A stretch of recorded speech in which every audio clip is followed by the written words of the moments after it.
The Lord be with you. And with your spirit. A reading from the Holy Gospel according to John. Glory to you, Lord. There was a wedding at Cana in Galilee. The mother of Jesus was there, and Jesus and his disciples had also been invited. When they ran out of wine, since the wine provided for the wedding was all finished, the mother of Jesus said to him, "They have no wine." Jesus said, "Woman, why turn to me?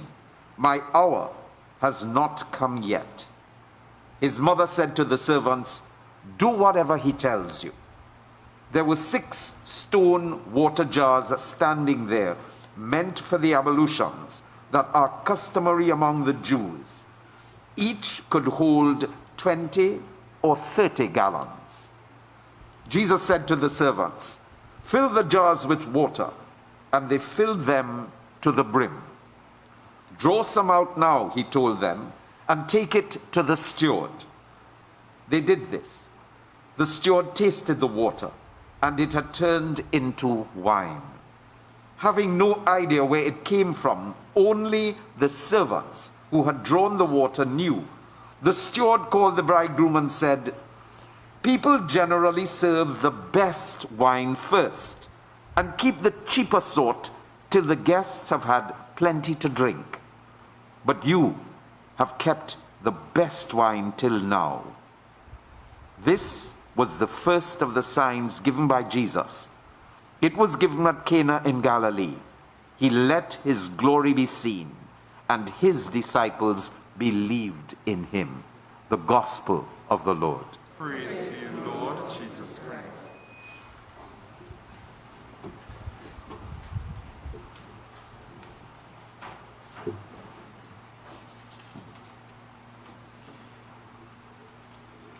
In our tradition, there are many ways of reading a text. In the Catholic tradition on this Sunday, there is what we call the liturgical reading of the text, where you read the text from the New Testament text, from the Old Testament text that is given to you. And you read it through that lens, because through that lens it opens up another dimension to the reading. Today we will do a liturgical reading of the text. In the reading from Isaiah 62, our first reading, it's a reading of tremendous hope at the end of a long, long period of great despair. Israel had been seen as the special nation among all the nations. And Israel had been seen as God's delight, the apple of God's eye. Hosea introduces the idea that the relationship between Israel and God is a covenant relationship of marriage. And the covenant that was made with Israel, with Abraham on Mount Sinai, with Moses, that these covenants were marriage relationships. And they call forth from Israel the same relationship as a husband and a wife. And this marriage relationship that Israel was invited into was a relationship of mutual love and respect, a relationship of fidelity, a relationship of exclusivity, a relationship that was to endure until the end of the age. I will be your God, and you will be my people. The very nature of the relationship, as the prophets unfolded the meaning of it through the reflection on covenant, the very nature of the relationship was a spousal relationship. It's a relationship of love. The reason why God called Israel was so that Israel would experience herself as love and as being loved by God.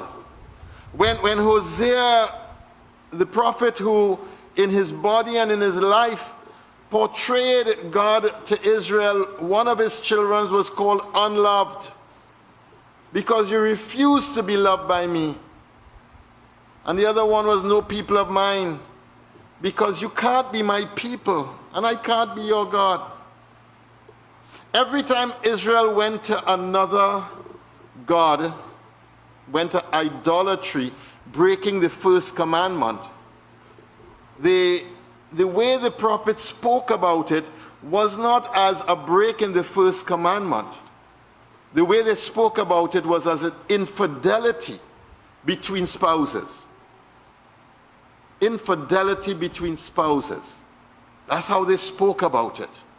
And through the long tradition, Israel started to understand that the relationship with God was not a relationship of one with whom we are afraid lest we do what is wrong, but it is one who has given everything for us and demonstrated for us what sacrificial love looks like.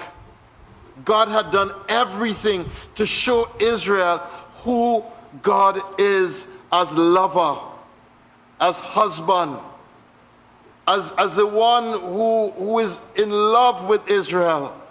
And every time Israel walked away, God spoke about it, about God being brokenhearted. Hosea would say, I will seduce her. I will take her back into the wilderness, where again she will listen to my voice. And there I will be her God. And there she will be my people. By the time we reached Isaiah 62, the relationship had gotten so bad that God had called for divorce, a separation, and send the people out into Babylon, where they would experience the separation from God, and where also they will learn to long for God, and where they will learn to yearn and hunger for God in another way, and where their faith will be rebuilt. And it is towards the end of this separation, towards the end of this time of being apart from God, it is at the end of this that we have our text today. And what does God promise to Israel? He says, I will not be silent about Jerusalem, and not grow weary, until her integrity shines like the dawn, and her salvation flames like a torch. So despite all the evidence of the infidelity of Israel, God still believes that her integrity will shine like the dawn, and her salvation flames like a torch. God still believes in Israel, despite all the bad experience that God has had. God holds hope out for that relationship. Nations will see her integrity, and kings her glory, and you will be called by a new name, one which the mouth of the Lord will confer. Why a new name? Why a new name? When does a woman change her name? When? You are to be a crown of splendor in the hand of your God, a princely diadem in the hand of your God. No longer are you to be named forsaken, nor your land abandoned. You shall be called my delight. And the land wedded. You hearing this text? You hearing it? Huh? My delight, and the land shall be called wedded. For the Lord takes delight in you, and your land shall have its wedding. This is a spousal text, huh? This is God and Israel in spousal relationship. That's what we're dealing with here. You get horn, but you're still getting married, huh? You're still going for the marriage, huh? Tabanka running like water But you're still going for the marriage, huh? Infidelity long like your foot. You're still going for the marriage. You know, the text goes on, like a young man marrying a virgin, so will the one who built you wed you. That's such a beautiful line. The one who built you. In the book of Genesis, when Eve was being created, the text says, and God took a rib from the side of Adam and he built Eve. The builder is God. The builder is God. And the bride, the one who built you, the one who created you, will wed you. And as a bridegroom rejoices in his bride, so will your God rejoice in you. You all could hear this text? Like all you're hearing it today. You're feeling it too hard. Eh? Our infidelity is not an obstacle to God reclaiming and rekindling his love with us. Can you hear that?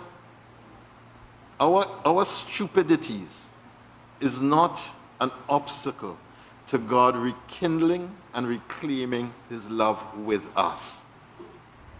You know, many times we speak about marriage from the Christian perspective, and we point out the idealization of marriage, as we have to. The reality is what we read here today. Very often there's brokenheartedness. Very often there is trauma. Very often there's infidelity. And there is a disconnect from the love that we first had in the beginning. Very often there are all kinds of great reasons why the relationship needs a break. And very often there's all kinds of good reasons to call a halt it. And what God says to us in this text today is, yes, that is the truth. And that is the reality. But I still love you. I still love you. You could hear that? Can you hear that? Say it with me now. I still love you. Let's say it together. I still love you. I still love you. I still love you. And that's why marriage is a sacrament of God and his relationship with the church. Because after 3 months of marriage, it'll be enough joy. And fighting over foolishness. After 30 years, the joy is profound. Correct? After 40 years, man, bliss. And there's so much water under the bridge that it's so easy to look only at all the negatives that have transpired. What God looks at is not all the infractions of Israel, all her infidelities, all the wrong that she has done, all the ways that she's rejected God, all the ways that she's gone after her own desires, all the willfulness of Israel. That's not what God looks at here. What God looks at is, I love you. I love you. You know, love is a madness. Well, you know that. Eh? It don't have to be rational. And God is saying, I know I am irrational, but I still what? Love you. I still love you. I still love you. This text speaks about God marrying his people, Jerusalem. That's what it speaks about. That nuptial relationship between God and his people, idealizing Jerusalem as the city of David. And in this text of marriage, what we're speaking about is a marriage of old love, a very old love, love that has withstood the test of time. Now we go to the gospel reading. And there was a wedding in Cana. Why did St. John use a wedding as his first miracle? Why? In Mark, exorcism is the first miracle, but Mark is the gospel preoccupied with Jesus binding the strong man. and despoiling the house of Satan. And in Mark's gospel, that parable of the binding of the strong man figures very large as life. And Mark's first miracle of the exorcism speaks to who Jesus is as the one who will bind the strong man. But you know John is special, eh? All you know that. John real special. Every comment, John has something to say. So when John starts with the wedding feast in Cana, he's starting with something that is very, very special.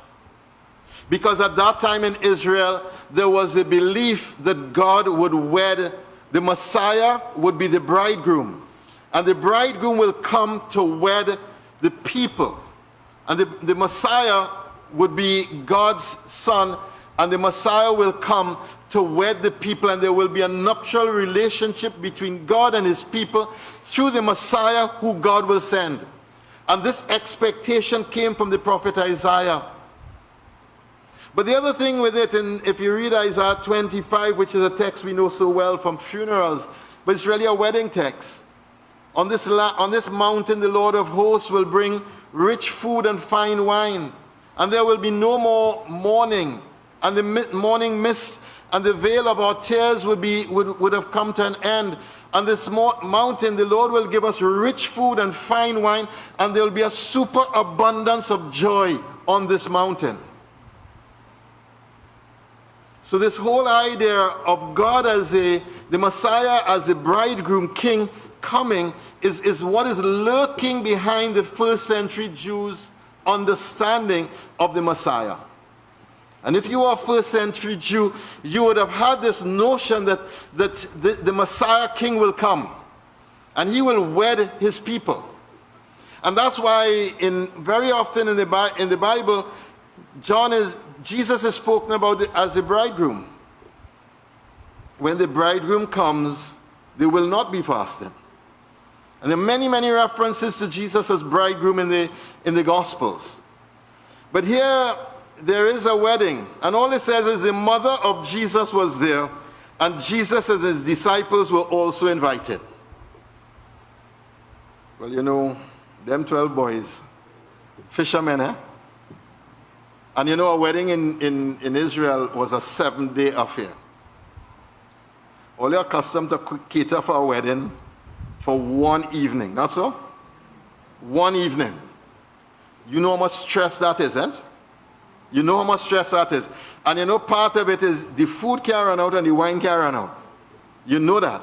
And when you calculate the kind of friends you invite, you know you have to up the alcohol level significantly because you know how them boys is going. That's for one evening, okay? A Jewish wedding is 7 days. It's a 7-day affair. And you know the greatest embarrassment you could ever have if you invite all your friends for your child wedding is the food run out or the wine run out. Because if that bar busts halfway during the wedding, you know you ain't hearing the end of that for the rest of your days, not so? And the greatest embarrassment you could ever have. And here we have in this wedding, and all it says is the mother of Jesus was there. And Jesus and his disciples were there. And when they ran out of wine, since the wine provided for the wedding was all finished, the mother of Jesus said to him, they have no wine. How you like that one? Eh? Talk to me. Husbands, all you know about that, eh? Eh? Your wife turn to you and just tell you a straight cryptic instruction. They have no wine. So what are you supposed to do about that? Eh? How that is my business? Straight and cryptic. They have no wine. Well, nice. What next?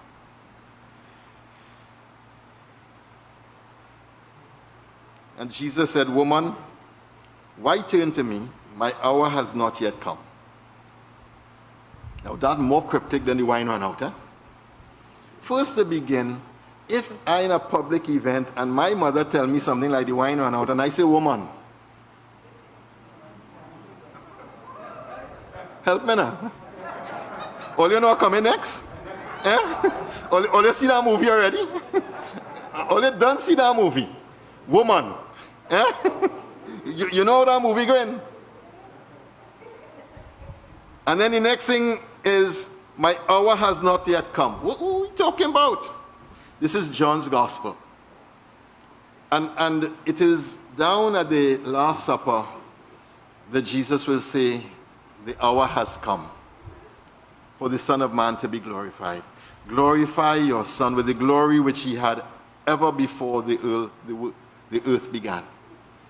The hour of glory is the hour of the Passion. The Passion actually starts with the Last Supper. It is in the Last Supper that the hour would have come. And we know that the Last Supper is a festival with wine and with food. And so Jesus is saying here, the hour of the banquet, of the marriage feast, has not yet come. The hour of my glory, the hour when people will see that I am Messiah King, that hour has not yet come. That hour has not yet come. And Mary, being a really good mother, don't worry to engage him. She don't ask him nothing. She don't tell him nothing. She just turned to the servants and say, do anything he tell you. Bypass everything he said. The text, brothers and sisters, if we read it from the Isaiah text, what we're speaking about here is something far more than a wedding in Cana. We're speaking about the nuptial relationship between God and his bride, the people. And the hour had not yet come for it, but the wine had run out. The wine had run out. Not just of the physical wedding that was taking place, but the wine and the relationship between God and his people, that wine had run out. The wine in your relationship ever run out? I'm closing my eye, I don't want to look. I want to see. The wine in your relationship ever run out? Wine is joy. You get married because of the wine. The joy that you experience being in the presence of your beloved. And at some stage, the wine ran out. And if you're lucky and you do whatever he tells you, then you might have an abundance of wine in that relationship again that would flourish in ways that you could never imagine. And experience the miracle of Cana, which is not just a miracle that happened thousands of years ago. It is a miracle that every marriage relationship is invited to explore, to experience, and to own as its own.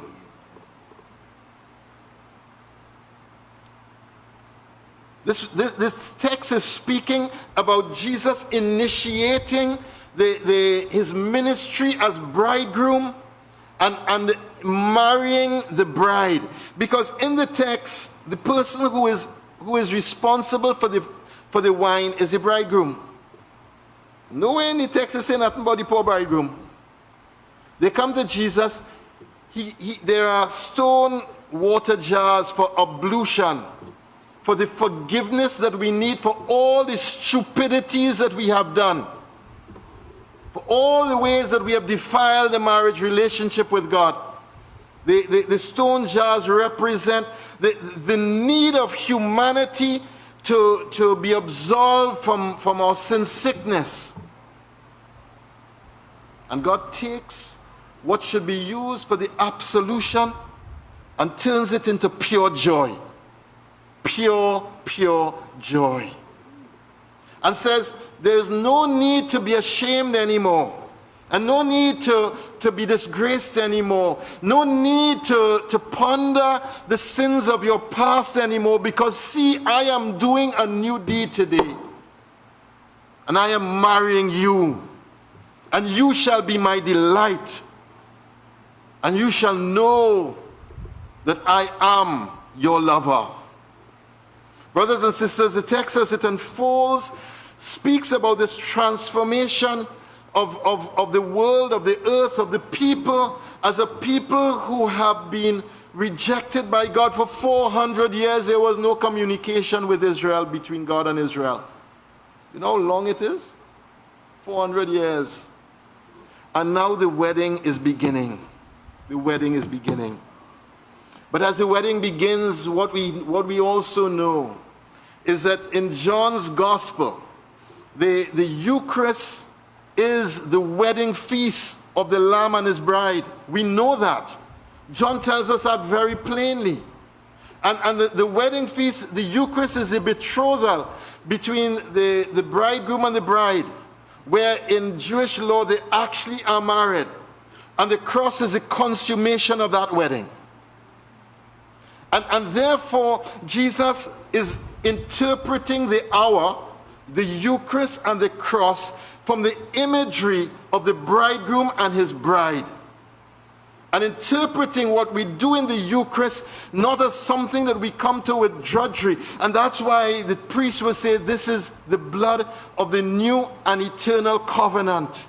Because the covenant is that love relationship between God and his people.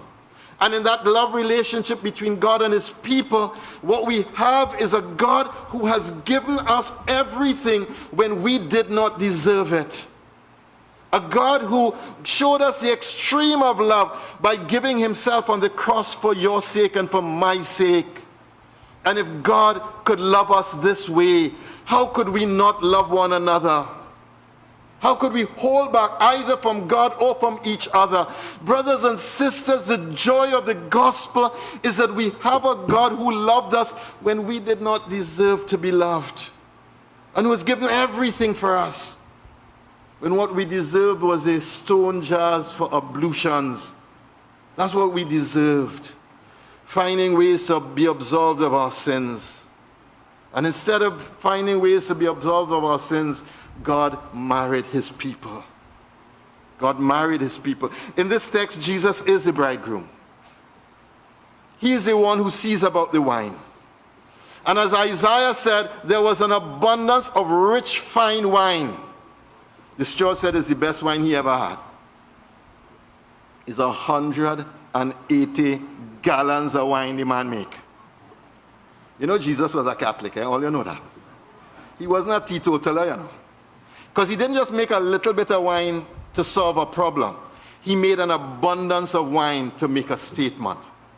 That there is in the kingdom always a superabundance of grace, a superabundance of love, a superabundance of forgiveness, a superabundance of everything that is good. And that's what we celebrate every time we come to the Eucharist. Every time we come, that's what we celebrate, that this God has given us more than we can ever imagine. But we must receive it. We must see it. Let us not be like Israel of that day, that could not see the love of their God manifest plainly before their eyes. Amen.